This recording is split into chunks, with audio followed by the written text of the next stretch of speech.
मौद्रिक नीति क्या है?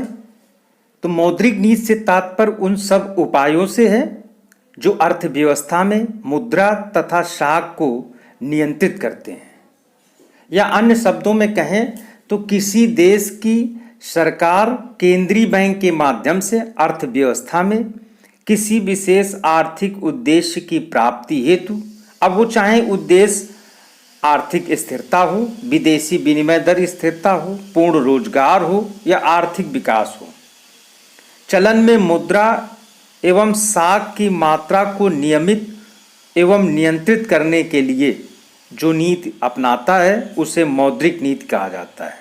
तो इस प्रकार से मौद्रिक नीति केंद्रीय बैंक के द्वारा शाख नियंत्रण और नियमित करने की जो नीति होती है उसे मौद्रिक नीति कहा जाता है। मौद्रिक नीति का क्रियान्वयन केंद्रीय सरकार के द्वारा केंद्रीय बैंक के माध्यम से की जाती है। मौद्रिक नीति की कुछ परिभाषाएं प्रोफेसर जॉनसन के अनुसार मौद्रिक नीति का आशय केंद्रीय बैंक द्वारा मुद्रा की पूर्ति पर नियंत्रण रखने की रीति से है ताकि सामान्य आर्थिक नीति के उद्देश्य पूरे हो सकें। अब इस प्रकार से जॉनसन की परिभाषा स्पष्ट करती है कि मौद्रिक नीति का संचालन केंद्रीय बैंक के द्वारा की जाती है और केंद्रीय बैंक मौद्रिक आपूर्ति को नियंत्रित करती है। क्यों नियंत्रित करती है? अर्थव्यवस्था के कुछ उद्देश्य होते हैं और वो उद्देश्य क्या होते हैं? मूल्य स्थिरता या आर्थिक स्थिरता, विदेशी विनिमय दर स्थिरता, पूर्ण रोजगार और आर्थिक विकास। तो इनको, ये जो उद्देश्य हैं, इनको पूरा करने के लिए मौद्रिक नीति बनाई जाती है। इसी प्रकार से पॉल एंजिंग की परिभाषा है कि मौद्रिक नीति के अंतर्गत उन सभी मौद्रिक निर्णयों और उपायों को शामिल किया जाता है जिनका उद्देश्य मौद्रिक प्रणाली को प्रभावित करना हो। पॉल एंजिंग की परिभाषा से स्पष्ट है कि मौद्रिक नीति में मौद्रिक निर्णय और उपाय या विधियां शामिल होती हैं। तो इस प्रकार से मौद्रिक नीति मुद्रा की पूर्ति नियंत्रण की नीति है। मौद्रिक नीति के क्षेत्र, स्कोप ऑफ मॉनेटरी पॉलिसी।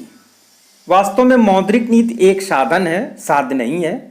इसका प्रयोग विशेष उद्देश्य की पूर्ति के लिए किया जाता है, परंतु सब क्षेत्रों, सब परिस्थितियों तथा सब उद्देश्यों के लिए समान नीति नहीं बनाई जा सकती है। तो मौद्रिक नीति का क्षेत्र जो है वो इस प्रकार से थोड़ा सा संकुचित हो जाता है कि प्रत्येक क्षेत्र और परिस्थितियों और अलग अलग उद्देश्यों के लिए मौद्रिक नीति अलग अलग होती है। मौद्रिक नीति का वास्तविक कार्य क्षेत्र स्वतंत्र अथवा मुक्त अर्थव्यवस्था होती है, जहाँ की मुद्रा तथा शाख की मात्रा के परिवर्तन द्वारा मूल्यों को प्रभावित किया जा सके।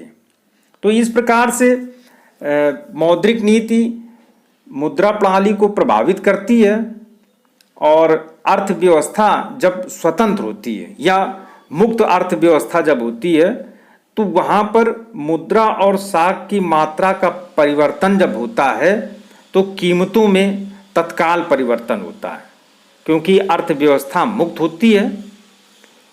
और समाजवादी अर्थव्यवस्था या मिश्रित अर्थव्यवस्था, साम्यवादी अर्थव्यवस्थाओं में या नियंत्रित अर्थव्यवस्थाओं में मौद्रिक नीति की क्रियाशीलता कुछ कम हो जाती है।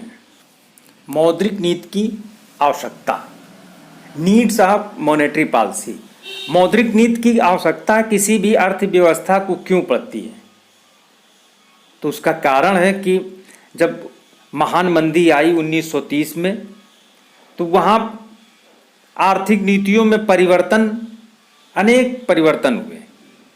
इस कारण से मौद्रिक नीति की उपयोगिता जो है वो निरंतर बढ़ती जा रही है। पहला कारण क्या है कि बेरोजगारी में वृद्धि। प्रथम युद्ध के पश्चात अधिकांश देशों में बेरोजगारी बढ़नी प्रारंभ हो गई। कुछ देशों में स्थिति इतनी गंभीर हो गई कि पूर्ण रोजगार को केवल काल्पनिक स्थिति माना जाने लगा। किंतु द्वितीय विश्व युद्ध के पश्चात रोजगार की स्थिति में सुधार हुआ है अविकसित देशों में भी योजनाओं के माध्यम से अधिक व्यक्तियों को काम दिलाया गया। यह सत्य है कि कुछ देशों में गत वर्षों में बेरोजगार व्यक्तियों की संख्या में वृद्धि हुई है, परंतु इस तथ्य से भी इनकार नहीं किया जा सकता है कि इन सभी प्रयत्नों के बिना बेरोजगारों की संख्या और अधिक होती है। वस्तुतः गत वर्षों में काम दिलाने के लिए अनेक नए क्षेत्र निकाले गए हैं। तो बेरोजगारी में वृद्धि के कारण भी किसी भी अर्थव्यवस्था को मौद्रिक नीति की आवश्यकता पड़ती है। दूसरा है राष्ट्रीय आय में वृद्धि। रोजगार की स्थिति में सुधार होने तथा उत्पादन की नई पद्धतियों का प्रयोग होने का कारण प्रायः सभी देशों की राष्ट्रीय आय में वृद्धि, जिससे लोगों के रहन सहन, उपभोग का स्तर, बचत करने की शक्ति, विनियोग करने की प्रवृत्ति में व्यापक वृद्धि हुई है। और इन सब क्रियाओं के कारण मुद्रास्फीति उत्पन्न हुई है और मुद्रास्फीति को रोकने के लिए मौद्रिक नीति की आवश्यकता पड़ती है। तीसरा कारण है कि मूल्यों में वृद्धि, राइज इन प्राइस। तो द्वितीय विश्व युद्ध के बाद जो सभी देशों में मूल्य वृद्धि हुई और वहाँ से ये क्रम शुरू हुआ मूल्य वृद्धि का, तब से निरंतर मूल्य वृद्धि का ये क्रम चल रहा है। द्वितीय विश्व युद्ध के बाद विकसित देशों और विकासशील देशों में मौद्रिक स्फीति बहुत अधिक बढ़ी है।